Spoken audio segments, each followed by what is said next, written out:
கன்னிராசி அன்பர்களுக்கு புதிய முயற்சிகளை தவிர்ப்பது நல்லது.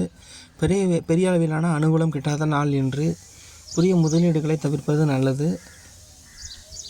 பூர்வீக சொத்துக்களால் நல்ல அனுகூலம் கிட்டும். பூர்வீகத்தில் இருப்பவர்களால் நல்ல அனுகூலம் உண்டு. பங்காளி சண்டைகள் விலகும். வேலை செய்யும் இடத்தில் வீண் வாதங்களை தவிர்ப்பது நல்லது. வேலை செய்யும் இடத்தில் நிர்வாகத்தில் இருப்பவர்களால் பாராட்டை பெறுவீர்கள். பங்குச்சந்தையில் ஆற்றிய ஆதாயம் உண்டு. திடீர் காதல் உண்டு.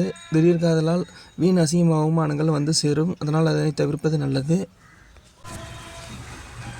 பங்குச்சந்தை லாட்டரி ஆதாயம் உண்டு. தொலைதூர பயணங்களால் அனுகூலம் உண்டு. தரகு தொழில் செய்பவர்களுக்கு நல்ல ஆதாயம் உண்டு. தொலைதூர உறவுகளால் திடீர் உறவு ஆதாயம் ஏற்படும். இன்று உங்களுக்கு ராசியான திசை வடமேற்கு. ராசி எண் 4 மற்றும் ராசி நிறம் கருப்பு.